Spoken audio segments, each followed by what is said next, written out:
This is The Golden Rule with David Fischer.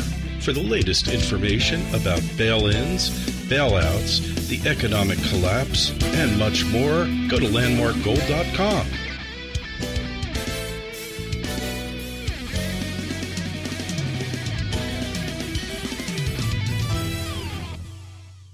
Well, welcome to The Golden Rule. This is David Fischer, podcast number 40. I'm the CEO of Landmark Capital. On this podcast, we're going to talk about a milepost, President Trump's 100 days in office. So this is kind of a typical milepost that historically we look at what has happened with presidents, what they've accomplished, what they haven't. President Trump has obviously learned a lot because he doesn't come from a background of a politician, rather a businessman. So he's having to retool himself, and that's one of the great characteristics of successful businessmen. You figure out how to get it done, and he's thought Congress worked a certain way, and he realized it did not work that way, so he's retooled himself. President Trump has realized not only there is a country that's divided, but also the Republican Party is divided. He has learned a lot and actually done quite a bit in an area that's very unglamorous, and that's called deregulations. He has attempted to drain the swamp and deregulate business where things can get done, and this is probably one of the most areas that he has worked in, yet it doesn't get very much headlines. It's not glamorous enough. The only thing that doesn't get as much headlines is probably the monetary policy. It's fair to say that he's putting his presidency together piecemeal, piece by piece, that is. He's setting the stage for a real renaissance in this country, I believe. So he's taking away some environmental challenges. He's creating an environment for businesses to thrive. You know, this is why you're seeing the stock market, specifically the NASDAQ, move greater than 10% so far this year. But he's hit some headwinds. What he campaigned upon, building the wall, fortunately, he has no funding yet so far from that, not even in this recent bill, the $1.17 trillion spending bill. He hasn't got any extra money to round up illegal aliens and export them out of the country. It's another thing he campaigned upon. He did get a little bit more money for defense, about $15 billion of the $30 billion he requested. He did get some border security, but as far as building the wall, so far not a penny has happened. A big milepost, though, has happened here today where the House Republicans joyfully passed a vote, very close actually, 217 to 213, a very narrow victory. But it's the first start of many to come, according to many Republicans, that they're going to unravel the bankrupt and unworking Obamacare. Will they call it something else? I don't know. They didn't really repeal and replace, although that's what they've been saying. I think they more modified it, but they're saying that we're not going to have to worry about pre-existing conditions. Those will be covered, which was the biggest concern. Also, they're wanting the premiums to come down and deductibles to come down. So this is very important, and this is what they're saying that this plan is going to do. But in looking at Trump's 100 days, what he accomplished and did, historically there's never been a president that had to defend the size of his inauguration, people attending that. There's never been as much accusations previous against the White House. President Trump had to defend that. He found out that there was wiretapping going on, so he talked about that. He also learned that the campaign has been under FBI investigation for months, something he had to defend and talk about in his first 100 days. Adding it all up,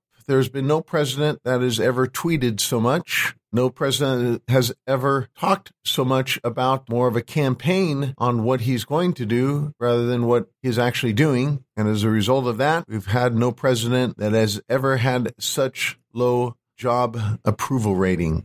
But it's only the first 100 days. Keep in mind, President Reagan had a slow start too. President Reagan didn't get his big tax cut till 14 months into his presidency. Bush, in his first 100 days, ordered attacks in Iraq to enforce a no-fly zone, and Trump authorized an airstrike within Syria to send a message: we're not going to use chemical weapons. Bill Clinton failed to pass a major domestic bill in his first 100 days, while President Trump just did pass a domestic bill in his first 100 days. Trump is confronting similar struggles of the 5 previous presidents, but he's had to decentralize his White House staff. There's been some drama behind the scenes, according to the news. And I would say this, there's been no president in the history in my life, and I'm 56, that we've seen so much rhetoric against him from the news media. So he's had to defend that and call out fake news. We've never had a president in his first 100 days talk to the media the way he has talked to. So we have a very unusual environment with this president. We knew that going in. We're experiencing that currently. And I believe his next 4 years, and if he's in the office of the White House for a second term, it'll be more of the same. But I think we're going to learn from our president is he is going to do a much better job maneuvering through the landmines that the media and Congress throws at him. He's retooled himself. He's learning how it works. And if you watch his presidency, you'll see how he empowers other people to do great things, which is evident by his speech that came out in the White House in the Rose Garden on the joyful announcement of passing the first step of many of this healthcare bill.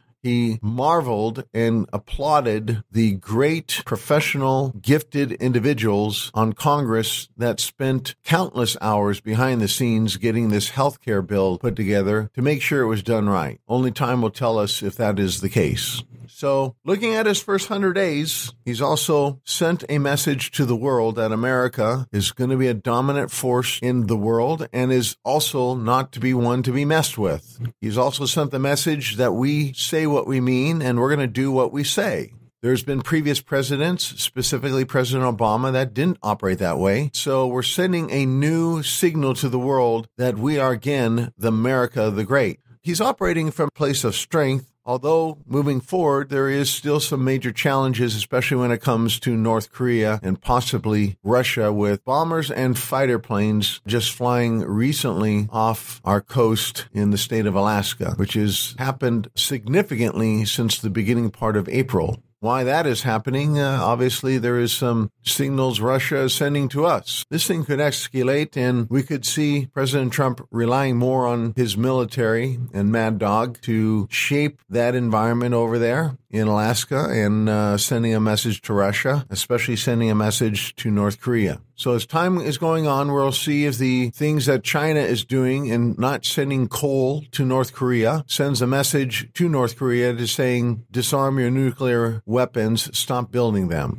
So far, the rhetoric is different from North Korea to China. It's the most intense it's ever been. It doesn't look like the leadership, Kim Jong-un of North Korea, is going to step down, not from his leadership, but from his belief of saying, I'm going to continue to build nuclear weapons. This could escalate. But looking at the first 100 days, I've been asked, what would you score President Trump? There's multiple categories, I think. It's not just a pass or a fail. I would give him a pass overall, not a fail. Considering how he's dealt with the media, I'd give him an A. Doesn't mean that he says everything appropriately, and sometimes he tweets things that are very not appropriate. But in his defense of his position, I would give him that. Getting things done, he doesn't get an A. I'd probably more towards a C. The ability to work with people, I'd say that's in a B category. To accomplish the things he campaigned upon, that's where he's not scoring so high because he's had a lot of pushback from the Democratic Party and there's some dissension within the Republican Party. So I'd say barely a C, if not less than that. But it's not the measure of a president of his first 100 days. It's what he learns in the first 100 days, how he retools himself to get accomplished what he wants to accomplish